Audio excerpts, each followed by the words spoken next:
नमस्कार, बहुत बहुत स्वागत है न्यूज 21 में। आप सबका मैं हूं आपके साथ ऋतिका पांडे। हमारा स्पेशल बुलेटिन अपना उत्तर प्रदेश देख रहे हैं आप। महोबा से खबर आ रही है, जहां कपरई थाना क्षेत्र के बवेड़ी गांव में जगराम सिंह यादव के घर में बीती रात 4 अज्ञात चोर जो है वो घुस गए हैं। घर में पुरुष छत पर और महिलाएं आंगन में सो रही थी। बता दें आपको, इसी बीच एक महिला की नींद खुल गई, जिससे चोरों ने उसे बंधक बना लिया। बता दें, चोरों ने सोने चांदी के जेवर चुरा लिए, 50,000 रुपए नकद भी चोरी करके फरार हो गए हैं। पीड़िता 2 से 3 महीने की गर्भवती है। परिवार के अनुसार कुल नुकसान जो है लगभग 7 से 8 लाख रुपए का बताया जा रहा है। नकदी पीड़ित के भाई ने एक दिन पहले लकड़ी बेचकर घर में रखी थी। पुलिस ने मौके पर पहुंचकर जांच शुरू कर दी है। सिटी पुलिस और फॉरेंसिक टीम घटनास्थल की जांच कर रही है। महोबा से इफ्तिखार अली की रिपोर्ट।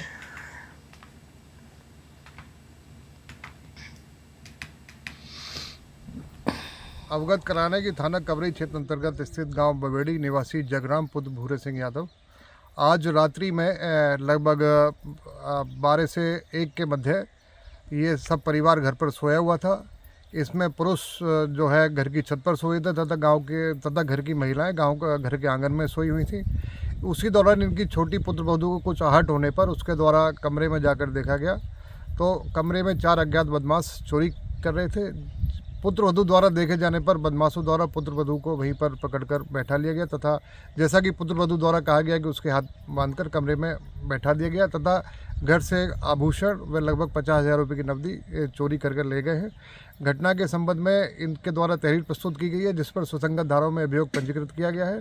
साथ ही मेरे व अन्य वरिष्ठ अधिकारीगण के द्वारा घटनास्थल का मुआयना व निरीक्षण किया गया है तथा घटनास्थल पर फॉरेंसिक टीम, सर्विलांस टीम, स्वाट टीम व फील्ड यूनिट द्वारा भी निरीक्षण किया गया है।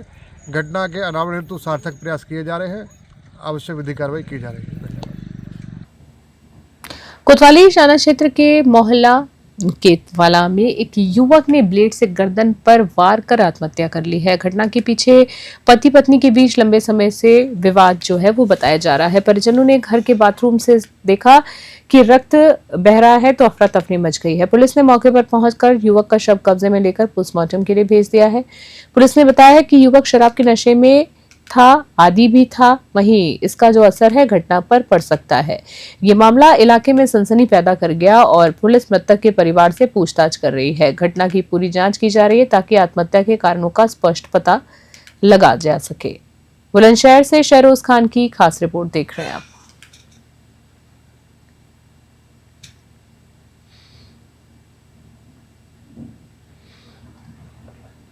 सोशल मीडिया पर मुस्लिम समुदाय और पैगंबर साहब के खिलाफ आपत्तिजनक टिप्पणी करने वाले के दीक्षित नामक युवक की पोस्ट के बाद माहौल तनावपूर्ण हो गया है। बता दें आपको, तुरंत सदर बाजार थाना पुलिस ने मामला दर्ज कर आरोपी को गिरफ्तार किया है। इसके बावजूद हजारों मुस्लिम युवाओं ने पुलिस थाने का घेराव किया और प्रदर्शन के दौरान पथराव भी किया है। पुलिस ने स्थिति को नियंत्रण में लाने के लिए लाठीचार्ज किया, जिससे भीड़ जो है तितर-बितर हो गई और कई लोग जूते, बाइक और आदि छोड़कर वहीं से फरार हो गए हैं। पुलिस अधीक्षक राजेश द्विवेदी ने मौके पर पहुंचकर भारी पुलिस बल के साथ नियंत्रण किया। उन्होंने कहा कि सोशल मीडिया अफवाहों पर ध्यान न दे और गंगा जमुना तहजीब को बिगाड़ने वाले दोषियों के खिलाफ सख्त कार्रवाई की जाएगी। शाहजहांपुर से मोहम्मद सलीम की रिपोर्ट।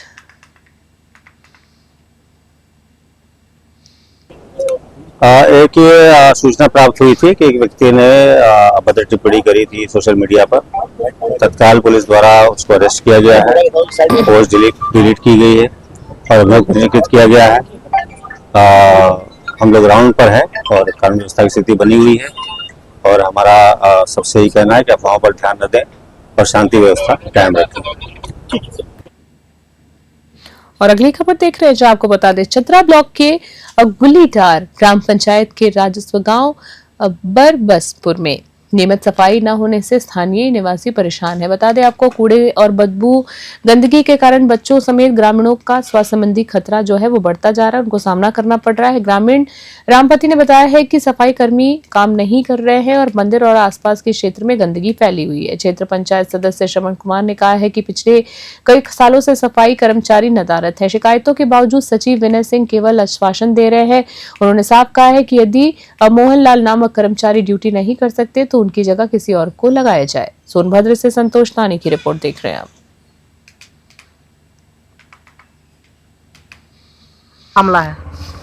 मामला ये है कि सफाई नहीं हो रहा है यहाँ का, सब गंदगी पड़ी है और मोहनलाल भी यहाँ के हैं सफाई कर्मी, वो नहीं आ रहे हैं। अब कोई कर नहीं रहा, दिक्कत यहाँ यही है। यह कौन सा गांव है? ये बरबसपुर। यहाँ मंदिर भी है? हाँ, मंदिर भी है। आप लोगों की मांग क्या है? मांग यही कम से कम सफाई तो होना चाहिए गांव घर का। कि यहाँ पे सफाई के लेके यहाँ पे मामला है। पिछले 4 साल से जो है कि यहाँ पे सफाई कर्मी जो है कि आते ही नहीं हैं। कौन सा गांव है? बरबसपुर, गुल्लीडांड ग्राम सभा का राजस्व गाँव बरबसपुर। इसकी शिकायत आप लोगों ने कहाँ की है? शिकायत जो है कि सचिव से भी किया गया।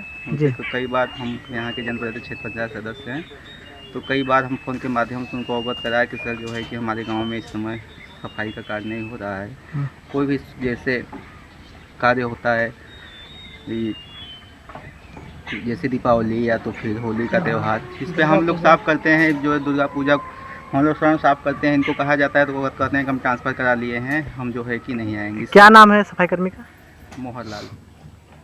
डुमरियागंज से खबर देख रहे हैं। ब्लॉक में भ्रष्टाचार लगातार सुर्खियों में है। इसी बीच बस डेलिया गांव से एक बड़ा वीडियो जो है वो सामने आया है, जिसमें कोटा चैन के नाम पर रिश्वत की मांग का खुलासा हुआ है। वायरल वीडियो में खंड विकास अधिकारी ने बाबू को 10,000 रुपए लेते हुए अपने लिए जो भी दे दो जैसी बातचीत करते हुए देखा जा सकता है। वीडियो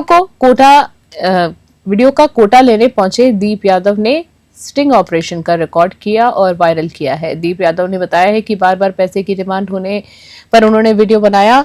साथ ही सरकार की जीरो टॉलरेंस नीति के तहत पूरे मामले की जांच भी कराई जा रही है। अधिकारियों ने कहा है कि दोषियों के खिलाफ सख्त कार्रवाई की जाएगी। इस मामले में डुमरियागंज ब्लॉक में भ्रष्टाचार की गंभीरता उजागर हुई है। सिद्धार्थनगर से बजरंगी प्रसाद की रिपोर्ट देख रहे हैं आप। एक स्टिंग वाला वीडियो आपने वायरल किया, पूरा मामला क्या है? मेरा नाम दीप यादव है, मैं ग्राम बस्टिलिया का रहने वाला हूँ। मेरे गांव में करीब 1 साल से कोटा रिक्त है, जिसका चयन नहीं हुआ है। मेरे गांव का राशन जो है दूसरे गांव में बंटता है, गांव के लोग परेशान रहते हैं। तो मेरे गांव में जो है कोटे को लेकर के खुली बैठक हुई, जिसमें मेरी पत्नी जो है नेहा को कोटेदार चुना गया था। उसकी फाइल कंप्लीट होकर के वीडियो साहब के कार्यालय में आई थी। जब मैं उस सिलसिले में इनसे मिलने आया पहली बार में, तभी इन्होंने कहा कि पैसा लगेगा और देना है। तो मैंने जो है अपने साथियों के साथ आया और इनसे फिर दोबारा बात करने के लिए कि कितना देना है, किसको देना है। तो इन्होंने कहा कि 10,000 रुपये वीडियो साहब को देना है और मुझको जो है 2,000 दे दीजिएगा और फाइल जो हो जाएगी पूरी गारंटी के साथ और कोई दिक्कत नहीं है। मैंने कहा कि मतलब आप काम करिए, मैं आपको पैसा दे दूंगा।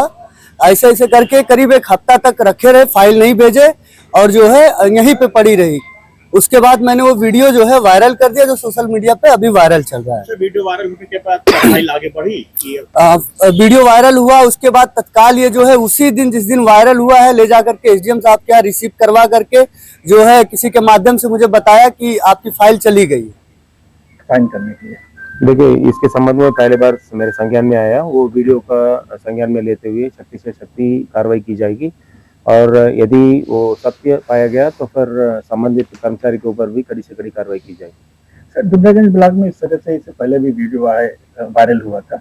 इस तरह से डुमरियागंज में ही कई भ्रष्टाचार के मामले सामने आ रहे हैं। देखिए, जो भी अवैध काम है, जैसे इसके पहले एक बाबू का वीडियो वायरल हुआ है, इनके खिलाफ हम लोगों ने एफआईआर भी पंजीकृत किया और साथ में उनका नौकरी से बर्खास्त हुआ। तो सरकार का जो जीरो टॉलरेंस पॉलिसी है उसका सख्ती से सख्ती जिला प्रशासन के माध्यम से जनपद में लागू की जाएगी। मेडिकल कॉलेज में नर्सिंग छात्र शिवम पांडे ने आत्महत्या करने की कोशिश की, बता दें आपको, लेकिन समय रहते साथियों ने उसे गेट तोड़कर बाहर निकाला है और तुरंत इमरजेंसी में भर्ती कराया है। डॉक्टरों ने बताया है कि छात्र की हालत फिलहाल स्थिर है। घटना के बाद कॉलेज की छात्र छात्राओं में गुस्सा भड़क गया है। उन्होंने नर्सिंग प्रिंसिपल स्मिता फिलिप पर प्रताड़ना और 5,000 रुपए जुर्माने के आरोप लगाते हुए कॉलेज गेट को जाम कर दिया है। आप देख सकते हैं विजुअल में, जहां पर सैकड़ों छात्रों ने डीएम आवास के सामने प्रदर्शन किया और प्रिंसिपल के इस्तीफे की मांग की है। नर्सिंग प्रिंसिपल ने कहा है कि 2 छात्रों के बीच विवाद के बाद शिवम पांडे के गार्जियंस को बुलाने की प्रक्रिया चल रही थी। इस पर छात्र ने यह कदम उठाया है। प्रशासन और पुलिस मौके पर मौजूद रहे और छात्रों को शांत कराने का प्रयास किया है। बहराइच से राहुल वर्मा की रिपोर्ट।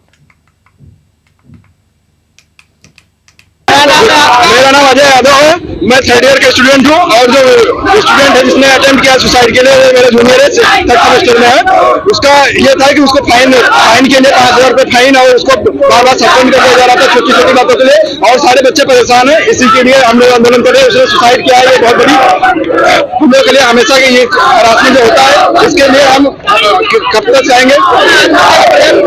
उसने आत्महत्या का प्रयास इसलिए क्योंकि उसे बार बार प्रताड़ित किया जाता था, छोटी छोटी बातों के लिए सस्पेंड कर दिया जाता था और उसको 5,000 रुपये फाइन किसी बात के लिए, छोटी सी बात के लिए, और ज्यादा कोई मैटर नहीं रहता तो उसके लिए सस्पेंड कर देते हैं। अभी जो बच्चे 15 अगस्त को कहीं भी कोई इमरजेंसी काम आ गया, छुट्टी हो गई, एब्सेंट हो गए, उनको 1 हफ्ते के लिए एब्सेंट कर दिया गया।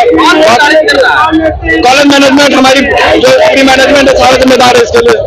मामला ये है कि आज हमारे कॉलेज में प्रिंसिपल मैम आई थी और हमारे क्लास में हम 2024 बैच के छात्र हैं, तो वो आई थी और उन्होंने शिवम को काफ़ी ज़्यादा डांटा और उससे 5,000 का फाइन लगाया और साथ में ये भी कहा कि अपने पेरेंट्स को लेकर आओ, चाचा और पापा को लेकर आओ।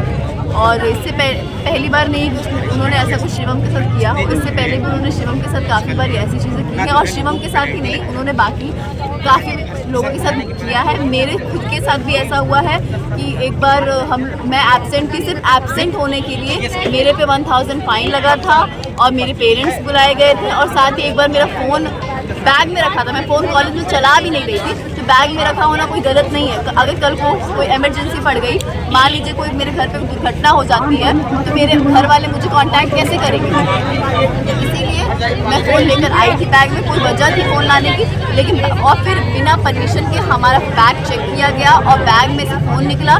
मुझे और साथ 11-12 लोगों को और 1,000 का फाइन लिया गया उनसे और उनके पेरेंट्स को बुलाया गया और साथ में हमें एक लिखित लेटर लिखवाया गया कि आप लोग अगर फ्यूचर में कोई गलती करेंगे तो आपके एडमिशन कैंसिल हो जाएगी। हम पे इतना प्रेशर बना दिया गया कि हम अपना बात रख भी नहीं सकते। उसके बारे में आप बताएं। मैं doctor Smita Philip, principal nursing college. आज हमको दोपहर में ये एक शिकायत आई एक बच्चे से लिखित रूप में कि एक दूसरा बच्चा, उन्हीं के क्लास के एक दूसरा बच्चा उसको धमकियां दे रहा है कि उसको कॉलेज नहीं आने देंगे, उसको धमकी दे रहे थे। तो हमने दोनों बच्चों को, एक ही बैच के दोनों बच्चों को हमने बात करवाया और पूछा कि क्या प्रॉब्लम है। तो जब इस प्रॉब्लम का हमने डिस्कशन किया तो ये पता चला कि एक बच्चे ने दूसरे बच्चे को धमकी दिया है। तो जिस बच्चे ने धमकी दिया है उस बच्चे को हमने कहा था कि उनके पेरेंट्स को वो बुलाया जाए और उनके ऊपर अनुशासनात्मक कार्रवाई की जाए। उसी के वजह से उस बच्चे ने मानसिक तनाव में आके एक खुदकुशी करने का एक अटेम्प्ट किया है और ये भी पता चलते हुए बच्चे को अस्पताल जब भेजा गया, हम अपने आवाज़ से अस्पताल में आए, उसको देखा और उसका जो भी है वो अब के लिए स्टेबल है। कोतवाली नगर क्षेत्र के अलीगंज रोड स्थित मंडी समिति के पास बिल्डिंग मालिक राम खिलाड़ी की शिकायत पर जिलाधिकारी ने संज्ञान लिया। आपको बता दें, उन्होंने औषधि विभाग की टीम को मेडिकल और हॉस्पिटल की जांच के आदेश दिए हैं। बता दें, मालिक का आरोप है कि उनकी किराए की दुकान धोखे से हॉस्पिटल खोलने के में इस्तेमाल की गई है। जांच के दौरान मंडी समिति स्थित हॉस्पिटल में मेडिकल स्टोर से 30 से 40 हजार रुपए मूल्य की संदिग्ध दवाएं बरामद हुई हैं। 2 दवाओं को जांच के लिए लैब भेजा गया है। मेडिकल स्टोर से वैध कागजात नहीं मिले हैं। अस्पताल के संचालक अंबारी निवासी विनयकांत के खिलाफ कार्रवाई शुरू कर दी गई है। औषधि विभाग और प्रशासन मामले की आगे की जाँच भी कर रहे हैं। एटा से एराज जिले की रिपोर्ट देख रहे हैं।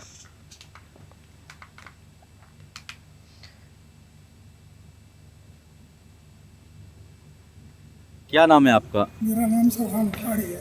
कहाँ के रहने वाले हैं आप? नेहरू नगर का रहने वाला हूँ। ये जगह किसकी है? ये जगह सर मेरी है, मैंने इसको किराए पे दिया था।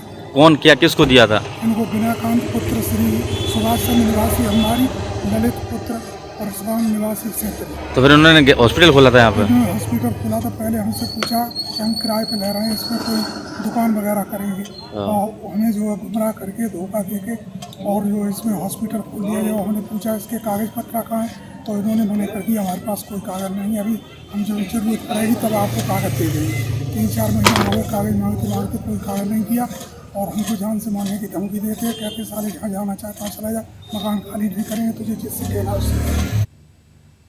रिजोर थाना क्षेत्र के गांव नगला पुखे में पुत्रवधू से हुई कहासुनी के बाद घर से गायब हुई 90 वर्षीय महिला रामश्री का शव आज शाम तालाब से बरामद किया गया। बता दें 2 दिन पहले महिला और उनकी पुत्रवधू के बीच में आपसी विवाद हुआ था, पुत्र वधू के बीच में, और महिला नाराज चल रही थी। ग्रामीणों ने तालाब में तैरता हुआ शव देखा तो तुरंत पुलिस को और परिजनों को सूचना दी। सूचना मिलते ही पुलिस मौके पर पहुंची और मृतक महिला के शव को कब्जे में लेकर पोस्टमार्टम गृह भेजा है। पुलिस मामले की तहकीकात कर रही है, हकीकत की में जुटी हुई है और ये पता लगाने की कोशिश कर रही है कि महिला की मौत स्वाभाविक थी या किसी आपराधिक कारण से हुई थी। एटा से इराज अली की रिपोर्ट देख रहे हैं आप। नाम बताओ अपना। मेरा नाम संतोष है। संतोष, गांव नगला पुखे, थाना रिजोर। ये कौन थी आपकी? मेरी माँ थी ना। क्या नाम? श्री रामश्री। उम्र करीब 90 साल। 90 साल। बात क्या हुई थी? झगड़ा हो गया था, मैं तो यहाँ नहीं था, मैं तो तुम्हारे घर में कोई बहू थी, उनसे झगड़ा हुआ था? मेरे पर मतलब हमारे चाचा की लड़के की। हाँ, परिवार में कोई बहू थी, उससे झगड़ा हुआ था। कब झगड़ा हुआ था? झगड़ा हुआ था परसों। परसों? तो तब से नाराज चल रही थी ये? हाँ, परसों निकल गई थी 4 बजे शाम को। परसों निकल गई थी? तब से कोई पता नहीं चला? पता नहीं चलता, आज पता शाम को पता लगा 5 बजे। आज शाम को डेड बॉडी के बारे में पता चला है। तो ये तालाब कहाँ पे है? गांव के पास में। गांव पुखे में ये तालाब है जिसमें इनकी डेड बॉडी मिली है। खबर देख रहे हैं, आपको बता दें समाजवादी पार्टी के नेता अब्दुल्ला आजम और फसाहत अली शानू को रामपुर के एमएलए कोर्ट ने मारपीट और धमकाने के मामले में बरी कर दिया है। ये मामला जो है 2019 में आम आदमी पार्टी के नेता फैसल लाला द्वारा थानागंज में दर्ज कराया गया था। इसी बीच पूर्व मंत्री आजम खान के बेटे और पूर्व विधायक अब्दुल्ला आजम पर और उनके विरोधी फसाहत अली शानू पर भारतीय दंड संहिता की धारा 504 और 506 के तहत मुकदमा पंजीकृत था। अगर दोष सिद्ध होता तो दोनों को 2 साल की जेल होती। आज की सुनवाई के बाद अब्दुल्ला आजम ने मीडिया के सामने कोई बयान नहीं दिया है। वही बता दें केवल शुक्रिया कहा है और खामोशी बनाए रखी। अदालत की इस कार्रवाई से अब दोनों आरोपियों को कानूनी राहत मिल गई है। रामपुर से शाहबाज खान की रिपोर्ट। एक मुकदमा था सामने देखिए जो थाना गंज में पंजीकृत हुआ था 478 ट्रैक नंबर पर 2019 में, जिसे फैसल लाला ने पंजीकृत कराया था और जो 504, 506, 67 IT एक्ट में ये FIR दर्ज हुई थी। दौरान investigation 67 IT act investigation officer ने निकाल दी थी और 504, 506 में आरोप पत्र न्यायालय में प्रेषित किया। उसी के अंदर आज माननीय न्यायालय द्वारा हमारा एक्विटल किया गया। तो आज कौन कौन कोर्ट पहुंचे थे?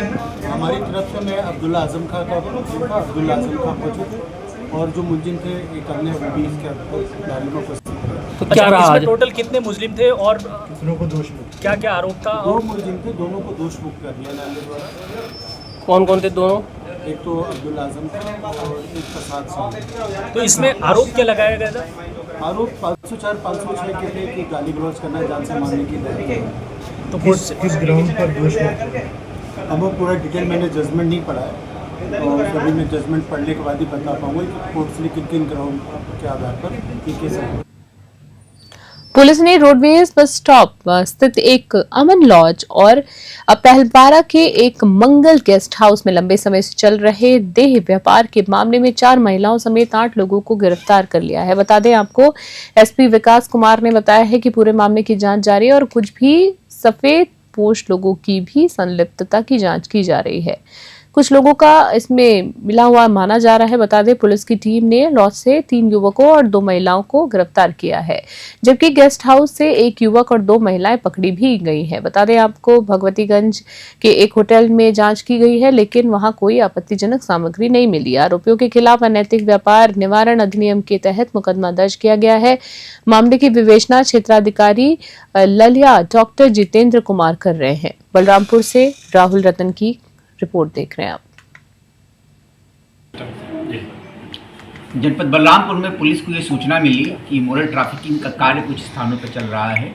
इस सूचना के आधार पर मेरे द्वारा सीओ सिटी के निर्देशन में एक टीम बनाया गया, जिसमें थाना प्रभारी कोतवाली नगर और महिला थाना प्रभारी और साथ में उनकी दोनों की टीम को सम्मिलित किया गया। इस टीम ने 3 स्थानों पर रेड किया, एक मंगल गेस्ट हाउस और दूसरा अमन होटल, इन दोनों जगहों पे जो रेड किया गया उसमें पुलिस को ऐसे साक्ष्य मिले कि जिसके आधार पर इमोरल ट्रैफिकिंग साबित हुआ और इन दोनों जगह पर के रेड के आधार पर 2 अलग अलग मुकदमे पंजीकृत किए गए और इनसे मिली सूचना के आधार पर तीसरे जगह भी रेड किया गया और वहाँ पे पुलिस को साक्ष्य मिले हैं और उन साक्ष्यों की जांच चल रही है और उसके मुताबिक उस स्थान के रेड पे अग्रिम कार्यवाही की जाएगी। अगली खबर देख रहे हैं, जहां दीवानी न्यायालय परिसर के प्रथम तल स्थित नवीन सभागार में राष्ट्रीय लोक अदालत का आयोजन बड़े ही विधिवत ढंग से किया गया है। इसका जो शुभारंभ है माननीय जनपद न्यायाधीश अध्यक्ष जिला विधिक सेवा प्राधिकरण कानपुर नगर श्री च्यवन प्रकाश ने किया है। इस अवसर पर मोटर दुर्घटना, धावा न्यायाधिकरण, परिवार न्यायालय और जनपद न्यायालय से जुड़े मामले जैसे कि आपराधिक शमनीय वाद, वैवाहिक विवाद और मोटर दुर्घटना प्रतिकार वादों का मौके पर ही निस्तारण करने का प्रयास किया गया है। साथ ही 138 एनआई एक्ट, बिजली पानी बिल, राजस्व विवाद और यातायात चालान जैसे मामलों की जन सुनवाई हुई है। प्रशासन और न्यायिक अधिकारियों के साथ विभिन्न विभागों के कर्मचारी आम जनता को जागरूक भी करते रहे। बता दें आपको, इस लोक अदालत से बड़ी संख्या में मामलों की त्वरित निस्तारण और जनता को राहत मिलने की संभावना है। कानपुर से विशाल सैनी की रिपोर्ट देख रहे हैं आप। अपने साथी श्री कमलेश मौर्य के साथ मैं नोडल ऑफिसर लोक अदालत कानपुर नगर हूं। श्री कमलेश मौर्य जी यहां सचिव हैं जिला विधिक सेवा प्राधिकरण के। माननीय राष्ट्रीय विधिक सेवा प्राधिकरण नई दिल्ली के निर्देशानुसार आज 13 सितंबर को राष्ट्रीय लोक अदालत लगाई गई है। राष्ट्रीय लोक अदालत का मूल उद्देश्य न्याय सस्ता, सुलभ और आसानी से उपलब्ध हो। आज प्राधिकरण दिए गए निर्देशों के अनुपालन में जनपद नगर में माननीय जनपद न्यायाधीश महोदय निर्देशानुसार समस्त बैठकें आयोजित की, गृह पे प्रचार प्रसार किया। आज 4 से ज्यादा मुकदमों के निस्तारण का संपूर्ण न्याय प्रयास रही है। संदीपन घाट थाना क्षेत्र के मुरदगंज चौराहे पर प्रयागराज और कौशाम्बी के किन्नरों के बीच क्षेत्र बंटवारे को लेकर विवाद बढ़ गया है। दोनों पक्षों में जमकर मारपीट हुई है, जिसमें 2 किन्नर घायल हो गए हैं। पुलिस पर कथित लापरवाही का आरोप लगाते हुए आक्रोशित किन्नरों ने चौकी के सामने नग्न होकर करीब एक घंटे तक सड़क जाम कर दिया है।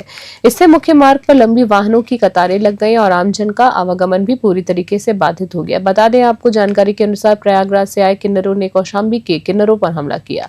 घटना की सूचना पर अपर पुलिस अधीक्षक और पीएसी बल मौके पर पहुंचे। पुलिस ने तहरीर प्राप्त कर कार्रवाई शुरू कर दी और दोषियों की तलाश भी की जा रही है। कौशाम्बी से जेगम रिजवी की रिपोर्ट देख रहे हैं आप।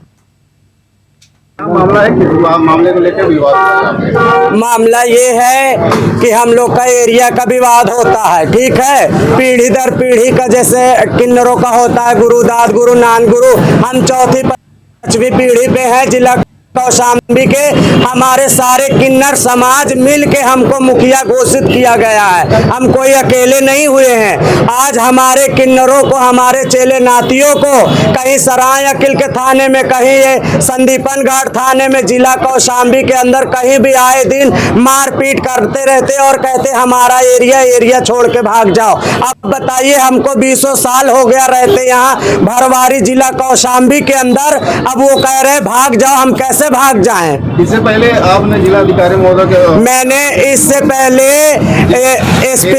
हाँ, एरिया के बंटवारे को एसपी साहब को मैंने ज्ञापन दिया था। एसपी और सीओ मैंने दे के हर तरह से मैं पूरे एसपी साहब समझौता किए थे, बोले आपस में निपटारा कर लेना। आपस में हम सोचे किन्नर समाज का हमारा एक में हो जाए, कोई फालतू विवाद ना हो।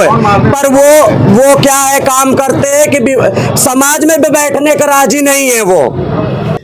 देखिए, अभी आज दिनांक 12/9/2025 को जनपद कौशाम्बी के थाना संदीपन घाट की चौकी मुरदगंज क्षेत्र में ही अभी जनपद कौशाम्बी के किन्नर समुदाय के लोगों के बीच में क्षेत्राधिकार के विवाद को लेकर के हाथापाई की सूचना मिली थी। पुलिस द्वारा तत्काल मौके पर पहुंचकर शांति व्यवस्था कायम की गई है। हालांकि दोनों पक्ष को कोई भी विशेष चोट नहीं है, लेकिन इनका विवाद का मुख्य कारण ये है कि जो शुभ कार्यों में इनके द्वारा दान या नेक प्राप्त किया जाता है उसको लेकर के इनका क्षेत्र बटा होता है। तो क्षेत्र कौन सा किसका है इस संबंध में थोड़ा सा मनमुटाव हो गया था। पुलिस के द्वारा सूचना प्राप्त करने पर तत्काल मौके पर पहुंच करके आवश्यक विधिक कार्रवाई की जा रही है। अभी तक कोई विशेष चोट की सूचना नहीं है, लेकिन जिन भी लोगों को लोगों ने बताया कि हमें चोट है उन्हें मेडिकल के लिए भेज दिया गया है। अग्रिम विधिक कार्रवाई प्रचलित है। कुछ केंद्रों का आरोप है कि हमारे को साथियों को उठा ले गए। नहीं, ये आरोप पूरी तरह से मिथ्या है। अभी तक ये पूरी तरह से पुष्ट हो चुका है। उठा के कोई किसी को नहीं ले गया है। जिन्हें भी यहाँ से डिस्प्लेस किया गया, यहाँ से हटाया गया है, वो मेडिकल के लिए किया गया है। हाँ, उससे पहले भी अभी तक इस आरोपों में पुष्टिकारक कोई भी साक्ष्य प्राप्त नहीं हुए। थाना निधौली कला क्षेत्र के गांव खदरपुर में रात को करीब 9 बजे मेला देखने गई लवी यादव की संदिग्ध परिस्थितियों में मौत हो गई। जी आपको बता दें, मृतक अपने 2 साथियों के साथ मेला देखने गया था। लवी यादव के पिता अरुण कुमार ने साथ गए 2 युवकों पर हत्या की आशंका जताई है। वहीं पुलिस का कहना है कि युवक की मौत बाइक टकराने से हुई है। घटना की सूचना पर पुलिस मौके पर पहुंची और शव को कब्जे में लेकर पोस्टमार्टम के लिए पोस्टमार्टम हाउस भेज दिया है। पुलिस ने पूरे मामले की जांच शुरू कर दी और पड़ताल में भी जुट गई। बता दें आपको, मृतक के साथियों से पूछताछ भी की जा रही है। एटा से एराज अली की रिपोर्ट। किसने मारा है? 2 लड़के थे, एक पवन सन ऑफ रामदास, अच्छा, और एक सचिन और भोले और राम सेवक। वो खिदरपुर का, ये पवन पुठिया का है। आपके लड़के को कहाँ पर ले गए थे? निवास दिखाने निधौली। अच्छा, निधौली निवास दिखाने ले गए थे। कब ले गए थे? करीब 9 बजे। 9 बजे। फिर उसके बाद? रात के 9 बजे। नहीं तो फिर आपके लड़के की सूचना आपको कैसे मिली? लड़का और आ रहा था पीछे से गाँव का। हाँ, दूसरी बाइक पे। हाँ, उसने बताया, वो लेके आया यहाँ पर। अच्छा, जिसने मारा वो नहीं मिले। खबर देख रहे हैं, जहां दिव्यापुर कस्बा की निचली गंगा नहर में एक अज्ञात व्यक्ति का नग्न शव तैरता हुआ पाया गया। जब आपको बता दें, स्थानीय लोगों ने तुरंत पुलिस को सूचना दी है और मौके पर पहुंची दिव्यापुर थाना पुलिस ने शव को नहर से बाहर निकालकर जांच शुरू कर दी है। प्रारंभिक जांच में शव करीब 10 दिन पुराना बताया गया है। स्थानीय लोग हत्या कर शव फेंके जाने की आशंका जता रहे हैं। पुलिस ने मृतक की पहचान के लिए आसपास के थानों में दर्ज लापता व्यक्तियों की मामलों की पड़ताल भी शुरू कर दी है। साथ ही सोशल मीडिया के माध्यम से भी पहचान की कोशिश की जा रही है। शव मिलने की सूचना पर नहर पुलिस पर बड़ी भीड़ जमा हो गई है। थाना प्रभारी रुद्र नारायण प्रताप त्रिपाठी ने बताया है कि मामले की जांच पड़ताल जारी है और मृतक की पहचान के प्रयास भी किए जा रहे हैं। और यहाँ से आकाश मिश्रा की रिपोर्ट देख रहे हैं आप। खास बुलेटिन में इतना ही। बने रहे न्यूज़ 21। नमस्कार।